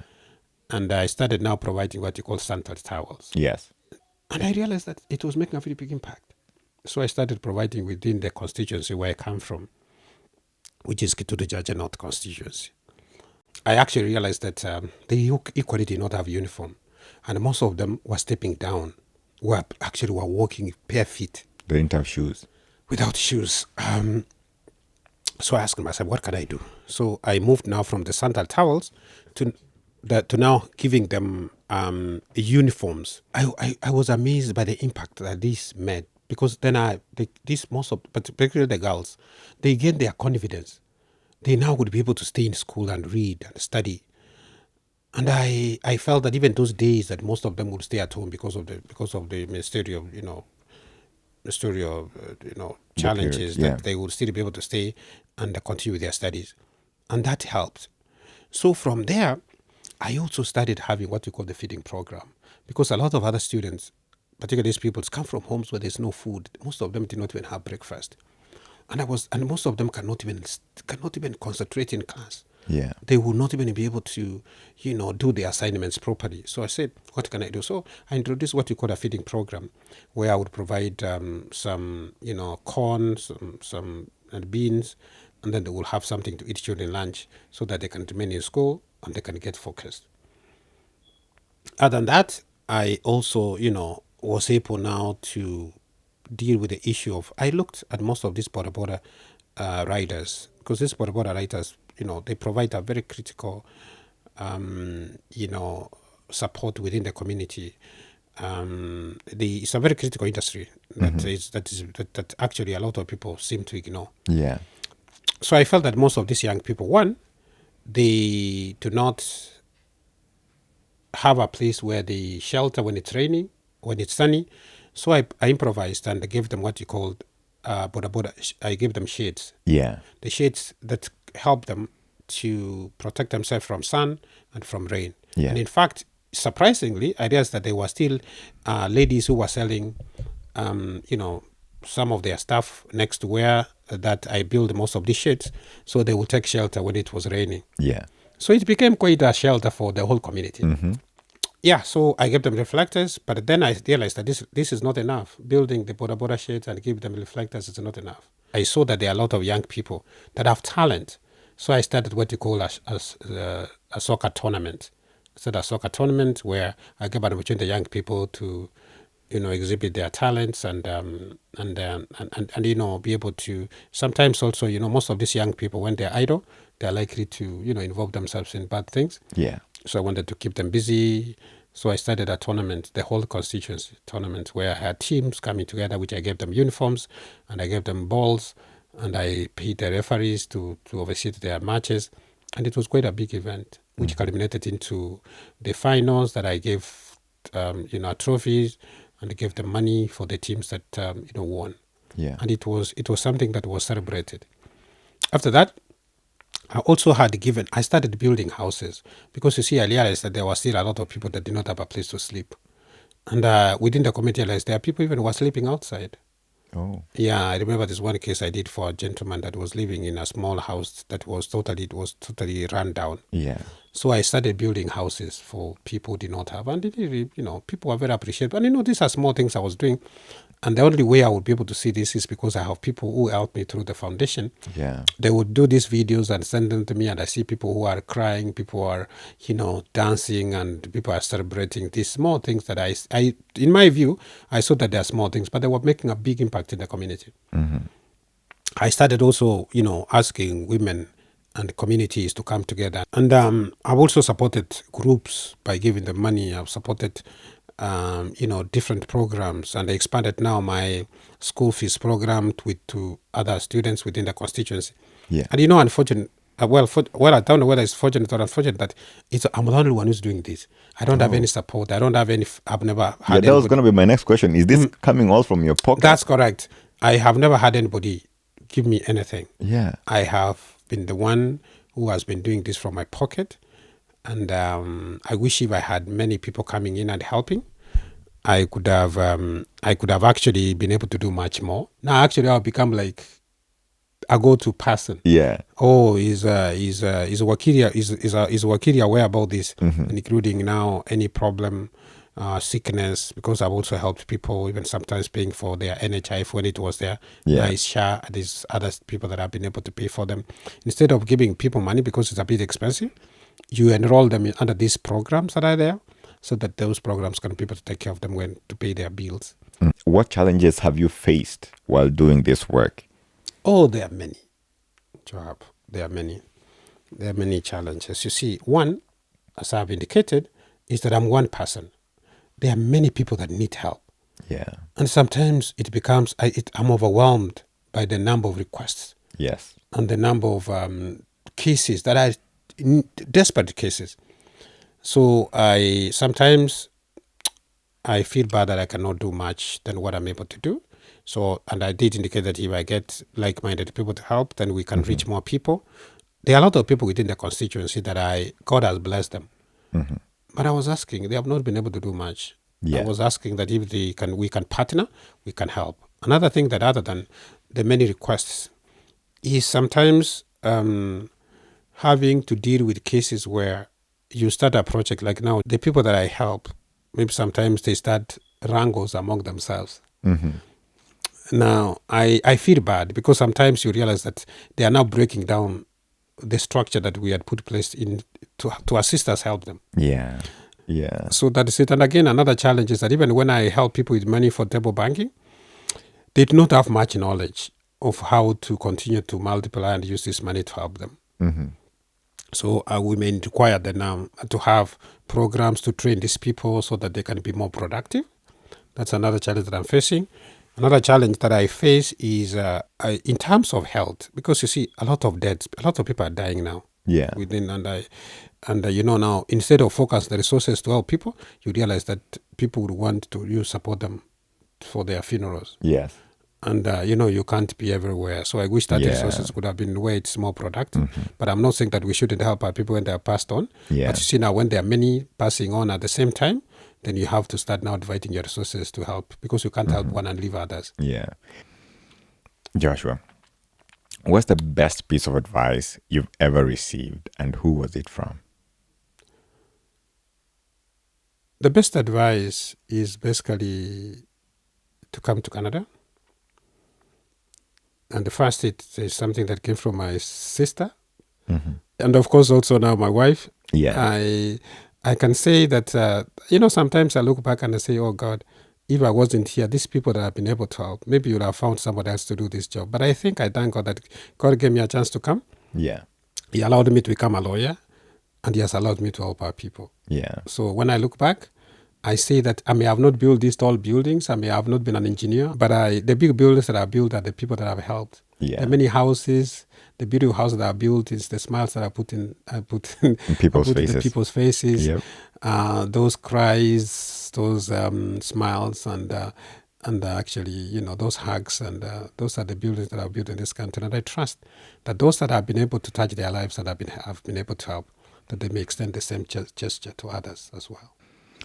What's the biggest mistake you've made, and what did you learn from it? I remember there's one time, sometimes when you have people who are your friends and they refer clients to you, Yeah. and you want to please them, but at that time you don't have enough time to do their work. Yes. I remember there was one incident that I had a civil case that was referred to me by one of my colleagues who's a lawyer. Yeah. And I didn't realize the magnitude of the case that was transferred to me. So when I realized this gentleman, it was a criminal case. And so I took it over. Just early cleared, I went on record as the lawyer. And sometimes when you go on record, the case, you are not likely to come out easily. So the client was very uncooperative. I remember one time I said he should come to my office, and I said that he was attending a wedding, his friend's wedding, and the case was supposed to be in court the following day. I was very frustrated, and when I appeared before the judge, I told the judge that there's a breakdown of client-solicitor relationship. Yes. And it was very close to the time that the hearing is supposed to take place. So the trial was supposed to take place, and normally you are not allowed to come off record. Yeah. When you're on record, and your removal may prejudice the client's case because it's very close. It's very close to the hearing. Yes. But I thank God for this judge. The judge said, I know, but can you make an application and bring it before me to remove yourself from record? Yeah. So, and I was so very glad. I was very thankful. So I quickly made my application. I appeared before the judge. I explained the reasons as why I would need to be removed from record. I was allowed to come off record. So I learned the biggest lesson is that if I feel like, even when it's a request that coming from a friend, if I feel I'm not ready for that, I don't need to please that friend at the expense of what I went through to be able to remove myself. Yeah. So I think that's what I learned, that, always learn to say no. Saying no is not a mistake if you feel that you're not competent or you don't have the time to do that assignment. When people sit on a couch with me, I consider them, like kings or queens or presidents. And today I'm considering you, the president in the Couch Connect. And the reason why I'm doing this is because I have this tradition whereby the guests who are on the show will leave a guest for the next guest who comes on the show. So there's a question here for you from the previous guest of the show. You already answered this question in the question that I asked you, but I'm still going to ask it to you anyways, because I didn't know this is what the guest wrote. So the question the guest wrote is, what is your why? As I've indicated that, I'm a people person. And maybe sometimes I may attribute my way of doing things to my upbringing and the family that I grew in. Surprisingly, Joab, as long as I can remember, I grew up in a family where I saw a lot of more people who were not our siblings, but living in our home like our siblings. In fact, a lot of people, even up to now, those who are alive, they always confess that they lived in our home. They will leave school, like those, particularly when we were in primary school, that they will come home. Even when they were in secondary schools, they will come home, just like when they are coming back to their home. Yeah. During lunch, they will come home, they will eat, they will go, they sleep at home. So I have grown in a big family. Yeah. In my home, alone, my mom, we are 12. I'm actually number 11. Wow. So you can imagine alone. So you have 11 siblings? Yes, I have 11 siblings. So you can imagine, so I come from a very big family. Other than our own family, I can remember that there's no single time we ate alone or we lived alone. We were always surrounded by our friends, very close family members, even our relatives lived in our home. So giving or sharing is not a problem because it's actually part of me. It's part of how I've been brought up. So I think to a large extent that has shaped of why I'm doing what I'm doing. I do not fight for my own space because I didn't even have, I don't even have space because most of the space we shared and it was taken. So, so that to a large extent has shaped me and has given me the opportunity to be able to say that. And these very many people also supported me in very many ways. I did indicate to you that I lost my mom. My mom knew that I'm the only one who was not stable. I realized that I needed help. So, and she, in her dying moments, she just told my brothers and my other family members to take care of me. I don't know why me. Yeah. Because I still had a younger sister, but it was me. My mom was concerned about me. I don't know why, but may her soul rest in peace.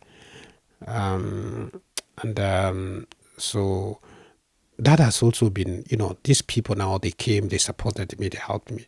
And also that put another layer of already the existing structures that I grew under. So that also expanded. The family that I had, which I've talked about, including other family, very close family members, it expanded now the family system, the family network I include the other now extended family members, including the neighbors. Yeah. And they did not disappoint. Why must I disappoint? You can't. They actually set very high standards. And, and that's why even up to now, sometimes it's not about whether I know you or not. What matters is, do you have a problem that I can help to solve? Yeah, that matters because my clients stretch from all over the world. Canadians, those who come from other countries running for their, or who have a legal issue that need to be addressed. I deal with them just like the way I deal with everybody. Because I see a human being in them. I don't see a client. I see a human being. And this human being who needs help. And I always ask myself this one more question. If I was them, how could they have liked to be treated? So that has been my guiding factor in all that I do. Yeah. Joshua, like I said, I normally have people here ask questions for the next guest. So this is the opportunity to write your question here to the next guest. So, take some time and think about it. And your next guest will get to answer the question. So Joshua, is there anything at all that you would have loved to say in this show that you haven't said? This is your opportunity to say it. First, I want to thank you for the opportunity that you've given me to share not only my story, but my journey, not only as a lawyer, but the journey that includes the manner in which I've been able to help my people back home. It's not something that I am doing because I'm special or in anything. It is just this small way of trying to thank my people because they held my hand, they walked with me. And I see myself in many of those people that I see in the villages. I did not mean that I was helped, I would not be where I am. I look at these young people and I see hope and I see a future. And I feel like, just like the way people held my hand, that I need to hold their hands so that tomorrow they can be better people and help the community the way I'm trying to help in my small way. Canada is a very good country. For those who have plans of wanting to relocate, there are very many programs, very many opportunities that can bring them here and be very productive. They only need to know that there are professionals out there, there are good people here who can help them for them to achieve their dreams. And above all, I want to say that it does not necessarily have to be Canada. There are still other many countries, but we only speak about Canada because that's where we live, and we want to share our experiences because this is what we know here. Yep, true. And like I said, I'm gonna link Joshua's website and email and contact to the description to this video. So if you want to reach out to him, you can find the description down below, and we can talk about it. Folks, this has been the Couch Connect. Today, I've been hanging out with Joshua. Joshua is a Toronto-based barrister and solicitor. Till next time, Kwaheri.